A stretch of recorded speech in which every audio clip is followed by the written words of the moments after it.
Tonight, we begin a special series we're calling The First 100 Days, The Next 100 Days. Here's senior political correspondent Jeff Greenfield.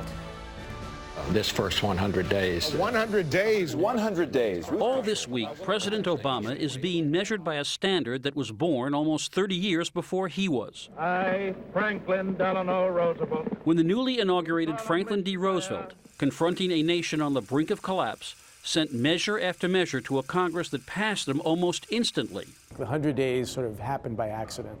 Author Adam Cohen notes that FDR had no master plan, no timetable.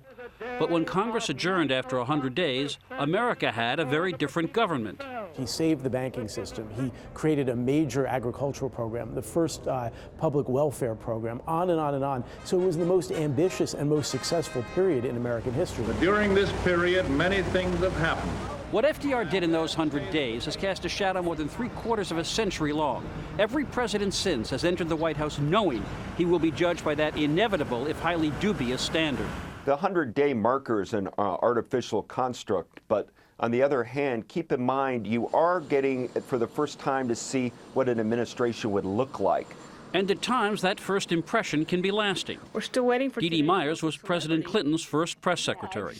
It took 2 years, I think, to right the ship after that first, the transition. And again, the early stumbles, difficulty with the Attorney General, gays in the military, coming within days of the president's inauguration.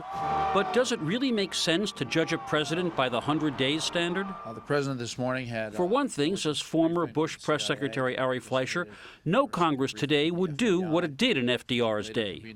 The 100-day frame is a silly check-the-box moment for new presidents to say what they have done, which can only be very little because the wheels of Congress don't go around fast enough. Moreover, presidents can change over time. John Kennedy oversaw a disastrous Bay of Pigs invasion, but a year and a half later skillfully resolved the Cuban Missile Crisis. Ronald Reagan labeled the Soviet Union an evil empire, but later allied with Soviet leader Gorbachev in ending the Cold War. Mr. Gorbachev, tear down this wall. Right now, Obama gets high marks from the public, but that appears to be based on their faith in what he will do, a faith that will be earned or not over months and years, not 100 days. Jeff Greenfield, CBS News, Washington.